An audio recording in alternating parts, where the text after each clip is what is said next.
Welcome to Fairies and Folklore, generously supported by the law firm of Cranjack, Tripodi, and Partners.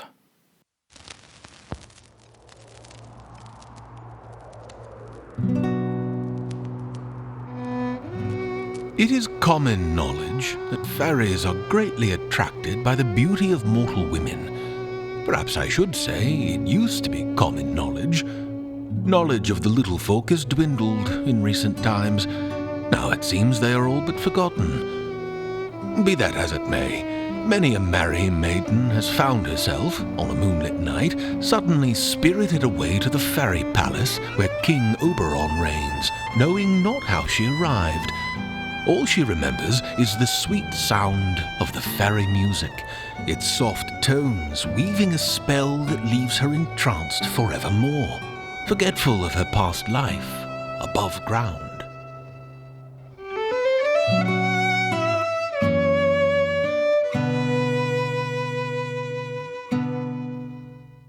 There was once a great lord who had a beautiful wife named Nora, and she was the most beautiful bride in all the land. Her husband was so in love with her that each evening he hosted the most magnificent balls in her honor. Night after night there was feasting, dancing, and splendid music. One evening, while Nora was dancing and all around her were saying how beautiful she looked, for indeed she had never looked more radiant, she suddenly let go of her partner and fell to the floor abruptly, in a swoon. They took her to her room, but try as they may, no one could wake her. Indeed, she may have been dead, but for the faintest of breaths that gave her husband hope. Then, early the next morning, she suddenly awoke. Oh my! What a wonderful dance! I wish you could have been there. Do you not remember? We were dancing when you fainted. No, I mean at the palace. It was so lovely, and the music, oh, my husband, you've never heard the like. It was all so wonderful. I'd gladly sleep again, if only to visit it in my dreams. Thinking she was unwell, her husband watched her all day. But as evening came, she grew tired of his caution and went to her room to be alone. Later, as her husband approached the door, he heard soft music drifting from an open window. Strange, he thought, as he opened the door. To his horror, he saw that she once again lay in a deep trance. Nora! He rushed to the bed, but nothing could wake her. Not knowing what to do, he set a servant to watch her while he himself went for help. But when he returned, the servant was asleep and the bride was gone.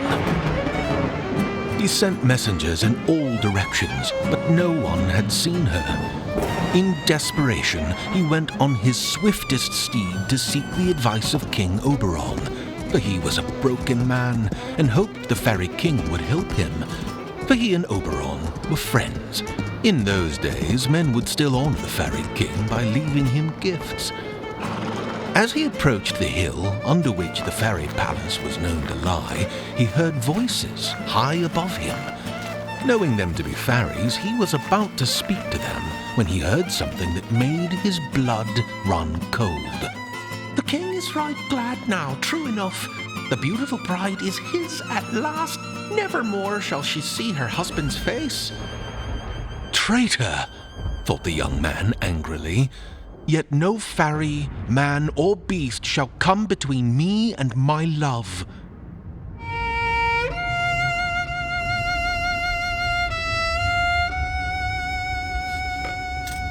That night, the Lord called together all the workmen in the area, and early the next morning they set to work, digging through the hill that hid the fairy palace. The work was long and hard, and the going was slow. When they had dug a great trench, they were obliged to stop, for the sun had set and they could no longer see.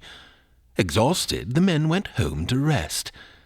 But when they returned the next morning, the trench was gone, and the earth lay undisturbed by their labor, for King Oberon had great powers over the earth, air, and sea. But Nora's husband was very brave, and the men began again, each of them thinking of their own wives, daughters, or mothers, and at nightfall there stood an even larger trench than before. For 3 days they toiled, but always with the same result.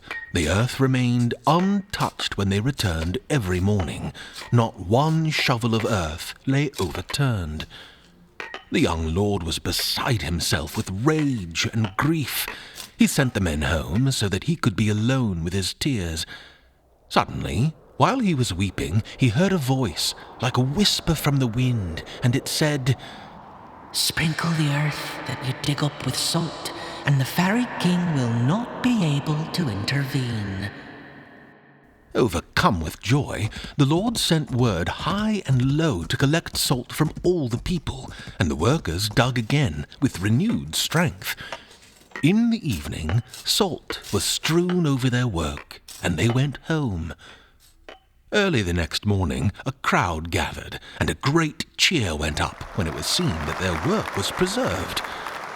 Knowing he now had the upper hand, for a fairy's might is in his enchantments, not his strength, Nora's husband encouraged the men anew, for soon they would be at Oberon's palace.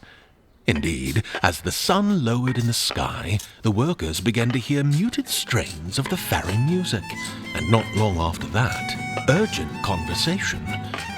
"Surely if they reach us, we shall be overrun. We must give up the bride." Suddenly, the voice of the Fairy King himself was heard, and it seemed to come from all around them. "Stop your work, and at sunset the bride will be returned to her husband. I, King Oberon, have spoken."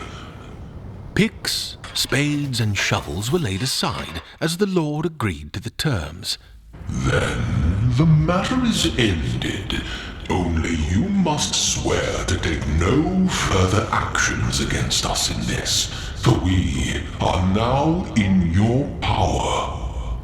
It was agreed, and the deal was solemnized and sealed with magic so that it could not be broken. King Oberon also gave the husband a beautiful necklace made of precious jewels and stones, worth far more than anything forged by the hand of man. At sunset, just as the sun dipped below the horizon and a flash of green split the sky, the bride was seen, young and beautiful as ever. All rejoiced as the bride and her husband were reunited, and she was soon home. As it was late, and she was tired, the servants lay Nora in her bed.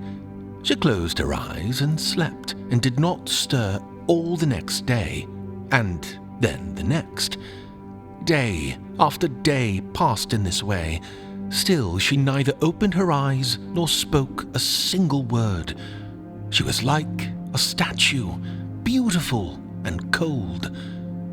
All who knew her grieved, for they feared she had eaten of the fairy food, which is known to make an enchantment unbreakable. Her husband wept bitterly, for he was too late.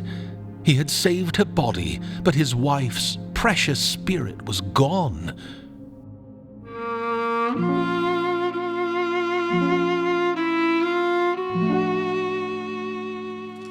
A year passed, and the husband rode out once again to the Fairy Hill to grieve. No one went near the area any more, and the deep cuts they had made ran like scars in the earth. As he drew nearer, he heard the sound of laughter, out of place among the grey and misty morning and the bitter memories of the young lord. "It was a year ago today she was returned, and much good it did her or her husband without her spirit. The king is not so easily defeated." Nora's husband hid himself behind a rock and listened closely. "He really thought it was a gift. Humans see what they want to see, especially in jewels, and never forget, they have no understanding of magic. The poor fool can't even recognize a spirit stone when it stares him in the face." Aye, that is the king's chief amusement. The power to free her is under his very nose. If he would but cast the necklace into the fire and bury the remains, she would be free. Hearing this, Nora's husband hurried home to test the truth of their words. As he burst through the door, he ran for the necklace and flung it into the fire. His servant thought him mad, but as it burned, another servant came from watching his wife. "Sir, your wife has opened her eyes, but she still will not speak nor move." Taking the remains of the necklace, he went and buried them. When he returned, his wife was sitting up in bed. When she saw him, she smiled, but then she furrowed her eyes and thought, "Are you all right?" I think so. I recognize you, but it seems from a distant dream. You are my husband. But why are all the servants here? And why are you crying? For it was true. The young lord had started crying. In reply, he took her in his arms and kissed her, and as soon as he did, her full memory was returned to her. That night, there was a large celebration for all the country, and they lived happily ever after.